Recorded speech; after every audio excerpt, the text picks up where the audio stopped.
E às vezes eu acho engraçado que eu ouço algumas entrevistas, André, e a pessoa fala assim, não, porque eu fiz o primeiro contato com a Fundação Roberto Marinho. Pega o histórico do Teatro Pedro II, o primeiro telegrama que chegou em Ribeirão Preto da Fundação Roberto Marinho veio em nome de Cristiano e Frei Martino Bezerra.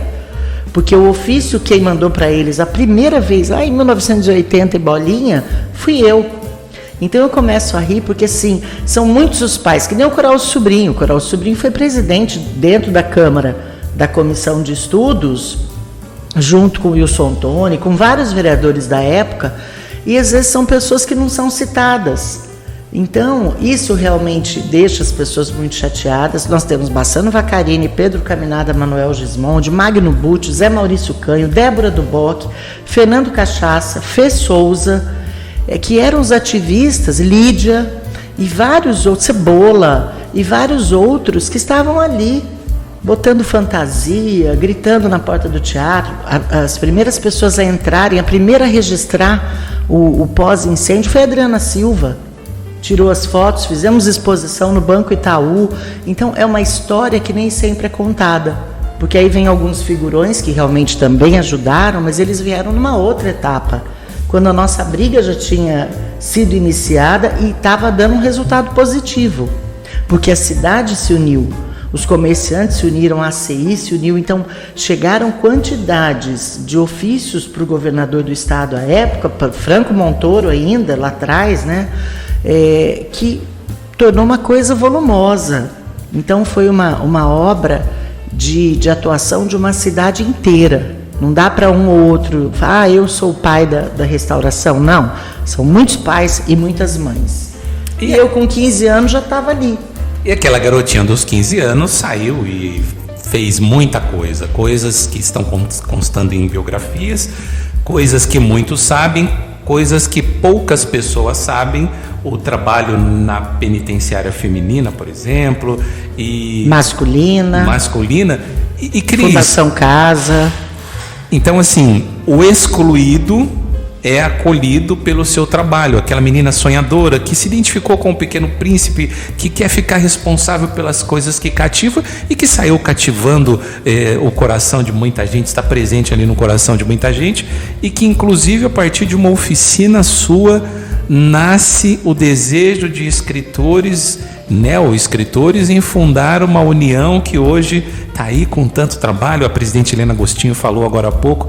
Você tem tempo de parar, Cris, e ficar fazendo balanços de vida e falar, puxa vida, eu interferi positivamente na vida de milhares e milhares de pessoas? Talvez nunca terei o devido reconhecimento, nem sei se o busca, mas você tem noção disso? Como você impactou positivamente na vida de milhares de pessoas?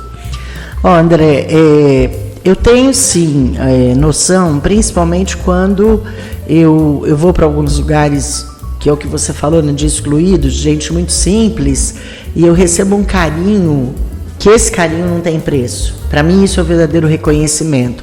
Mas foi curioso que no mês em homenagem à mulher, eu recebi além da sua, né, do seu reconhecimento com o título de cidadã ribeirão-pretana, porque na verdade eu nasci em Santa Rita do Passa Quatro, duas personalidades muito famosas lá, Zequinha de Abreu e eu.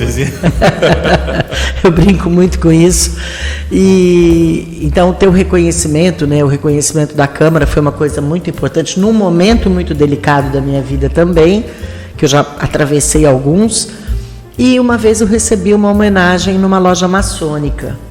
Então, para quem conhece uma loja maçônica, aquele espaço reservado aos irmãos, né, e ele é muito impactante. E para alguém que estuda história das religiões como eu fiquei num estado de emoção tão forte. E ainda à época, um dos que participavam, né, daquela loja, que foi o Rodrigo Simões, ele foi fazer a leitura do meu currículo. E eu comecei a rir do lado do grande mestre lá. Eu comecei a rir, eu falei, meu Deus, por que eu não mandei só um resumo? Né? Porque aquilo estava demorando, e ele foi citando tudo.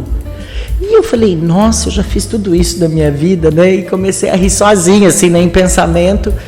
Então, assim, é um legado.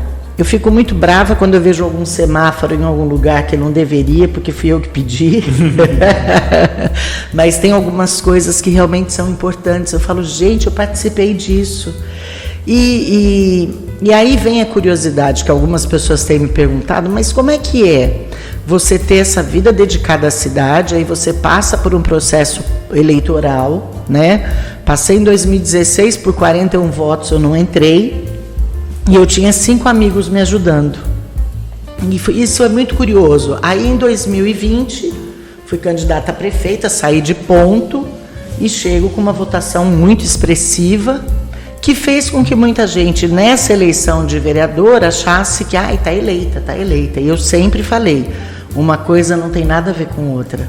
Porque uma eleição de prefeito teve 12 candidatos, uma eleição de vereador tem 400. E a pessoa às vezes gosta muito de você, mas ela tem um vizinho, um parente, um amigo que é muito mais próximo, né? Ou as pessoas que não querem votar. E eu ouvi nessa eleição uma coisa que me assustou muito, e você lembra que eu cheguei a comentar isso com as pessoas, do cansaço e das pessoas olhando para mim dizendo, eu te amo, mas eu não vou votar esse ano. Não vou votar em você, não vou votar em ninguém. E aí, ao não conseguir reverter isso, eu ainda tive que ouvir alguns absurdos. Quem não consegue fazer isso é porque é incompetente e tal.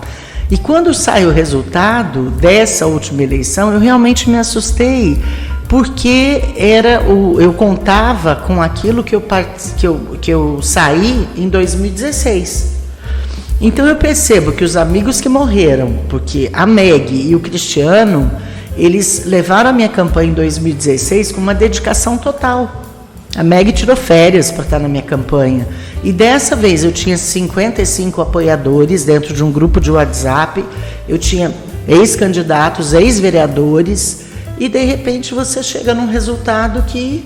o que aconteceu? Muita gente se questionou, a doutora Fernanda Ripamonte, a Maris, a Helena, enfim.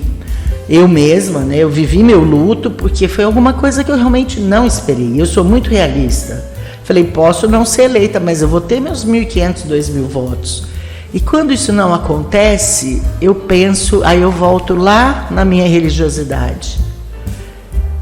Senhor, que seja feita a vossa vontade.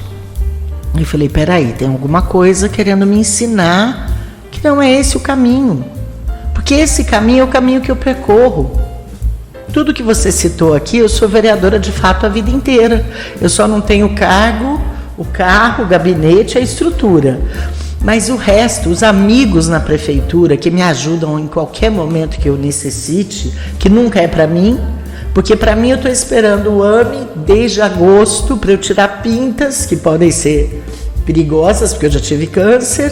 Então eu cheguei lá, o médico olhou para minha cara, eu acho que eu não tiraria essas pintas, mas eu mando te chamar, já que a médica pediu, com um descaso total, isso 6 meses esperando. Se é para outras pessoas, eu já tinha movido céus e terras, que você sabe disso. Que são características nossas, de pedir tudo para os outros e não ter coragem de pedir vantagens pessoais para a gente. Cris, eu recordo que na minha primeira candidatura, eu conversei com você, estava super empolgado e tal, e aí você fala assim, André, que boa sorte, vamos lá, mas que Deus faça o que for melhor para você. E acho que para quem entra na vida pública, eu encontrei eleitores que falaram assim, olha, eu não vou votar em você porque eu não quero que você entre naquele mundo. As pessoas eu ouvi muito até isso querendo, nessa eleição. até por carinho, querendo nos poupar proteger.